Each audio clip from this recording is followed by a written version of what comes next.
don't you tell me in 2 sentences what Red is? In 2 sentences. Red. In 2 sentences, Red makes the highest performing, highest resolution digital motion pictures on the planet. I think that's just 1 sentence. How's that? Okay. And you now have quite a small stand. We do. We actually don't have a booth here. This is, you don't have a booth? No. Our booth is actually this giant movie theater that they have at the IBC. So part of the booth is we had to promote the shows, as Brian stands in front of it. So we did 3 big theater shows here at the IBC, and they have a gigantic movie screen, and we screened all the footage from the Red Ones and the Epics. This is standard cinema style configuration in Ingenue Optimo Zoom, which is a very popular piece of glass for the industry. This is all manual. So this is Iris, which is how you control, of course, the amount of light coming into the camera. And next I see a small monitor. Why have you designed it that way? The ability to take a small monitor like this and have viewing and all the menu options to actually work the camera is part of the design of the camera. This is frame rate of the camera. You can see it's a touch screen, right? And I have the ability to take the camera to 120 frames a second.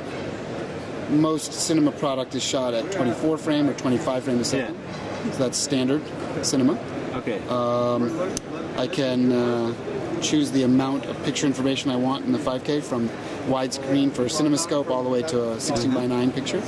I'm actually running at a very high ISO because it's fairly dark in the trade show hall here, you see. Okay, so ISO is now 4000. Yeah, it's normal ISO for the camera in normal shooting environments is 800, but we can push it quite a bit. So there's 6400 with effectively no pickup in the noise. It's extremely quiet, this camera. Okay. So it can also, how about Iris? Iris is back over here, so I can control Iris there.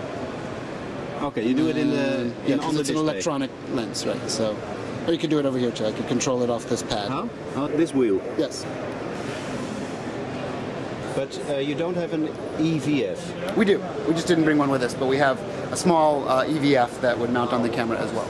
So, how much does this cost? The actual camera body is under 30,000 US, but a full working system, you would go to our Red store, red.com, and buy this device. With media, all the monitoring you need, batteries, accessories, is a little under $60,000. So how about the Scarlett?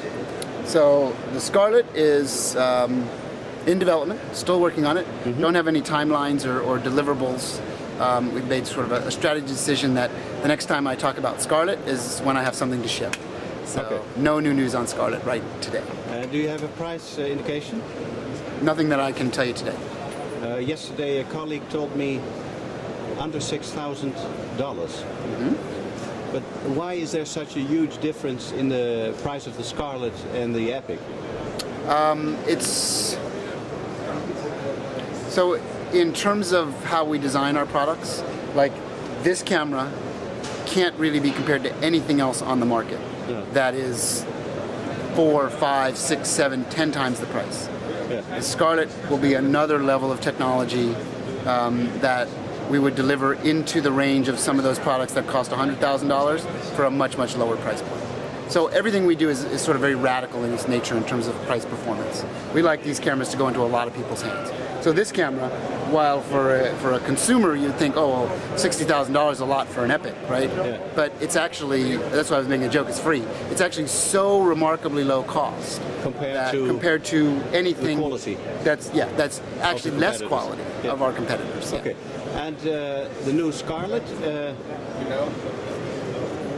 are you comparing it to So the Scarlett, like I said, when it's time to talk about Scarlett, I'll talk about Scarlett. Today's not the day to talk about Scarlett. Today's the day to talk about Epic, which is the camera that's on the biggest movies in the world, right? Okay. But have you hold a Scarlett yet? Of course. You've seen it publicly. I've had demos and run around the world with Scarlett. And how different does it look from the...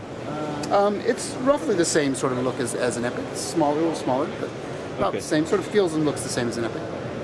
Same lineage, same design concepts. Aren't all people waiting for the Scarlett and not buying an Epic? No, it's 2 different markets, really. It's not the same. Okay, so you have different markets. Yeah, to a certain extent. Okay. And what will be the market for the Scarlett? Well, so independent Scarlett, filmmakers? yeah, Scarlett's certainly really targeted. Oddly enough, you know, Scarlett is going to be so powerful, it'll bridge many gaps. Just like this camera goes from the smallest independent movies that want cinema quality all the way up to the biggest movies in the world. And Scarlett? And what will Scarlett be the maximum kind of production to film with the Scarlett? Okay, so hold on one second.